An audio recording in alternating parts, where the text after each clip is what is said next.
హరియరా సుతనే స్వాములందరికీ స్వామి శరణం అయ్యప్ప. శబరిమల మహాపాదయాత్ర నిజామాబాద్ నుండి శబరిమల వరకు శ్రీ ధర్మశాస్త్ర హరియరపుత్ర మహాపాదయాత్ర 45 రోజుల మహాపాదయాత్ర స్వామి. మేము ఇవాళ పొద్దున నిజామాబాద్ నుంచి బయలుదేరాము. మధ్యాహ్నం పిచ్చిపల్లిలో స్టే చేసుకొని ఇప్పుడు నైట్ హాల్ట్ చంద్రాయనపల్లిలో అక్కడ స్టే చేసుకొని మళ్ళీ పొద్దున అక్కడ నుంచి మేము మళ్ళీ బయలుదేరి ఇక్కడ నెక్స్ట్ హాల్ట్కి సదాశివనగర్ అయ్యప్ప టెంపుల్ దగ్గరికి వెళ్తాము. ఇలాగే ప్రతిరోజు పొద్దున ఒక మధ్యాహ్నం వరకు ఒక 20 కిలోమీటర్లు, సాయంత్రం ఒక 15 కిలోమీటర్లు ఉంటుంది. ఒక్కొక్క రోజు ఆల్టోని బట్టి 20 కిలోమీటర్లు ఉండొచ్చు, 25 కిలోమీటర్లు ఉండొచ్చు. డైలీ యావరేజ్గా 40 నుంచి 45 కిలోమీటర్లు నడుస్తాం అయ్యప్ప. అంతా ఈ ఆశీర్వాదం ఏంటంటే ఆయన సంకల్పంతో, ఆయన ఇచ్చిన బలంతో మేము నడుస్తాం అయ్యప్ప. ప్రతిరోజు మేము ఇంట్లో ఒక 10 అడుగులు వేద్దామన్నా మాకు కుదరదు. అలాంటిది ఈ సంకల్పం అనేది ఇప్పుడు నేను 5వ సారి పాదయాత్ర చేయడము. ప్రతి సంవత్సరం గిట ఆయన సంకల్పంతో వెళ్తున్నా. ఎవ్రీ ఇయర్ గిట అంత బ్రహ్మాండంగా జరుగుతుంది.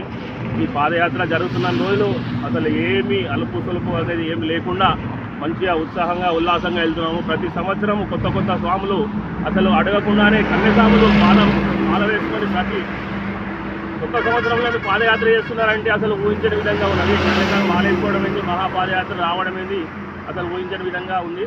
అందరికీ అయ్యప్ప ఆశీర్వాదం ఉండాలని చెప్పేసి కోరుకుంటూ ఓం శ్రీ స్వామి హరియరా సుతనే.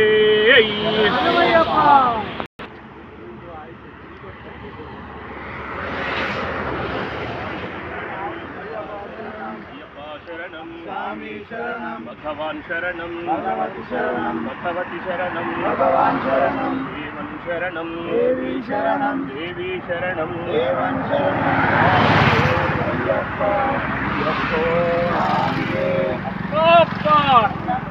స్వామి అప్ప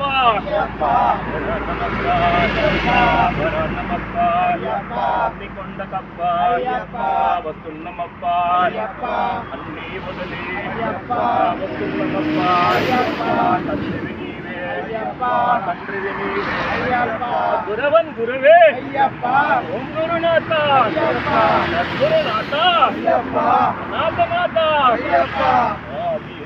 అయ్యప్పో అయ్యప్పో స్వామియే శరణం అయ్యప్ప శరణం స్వామి.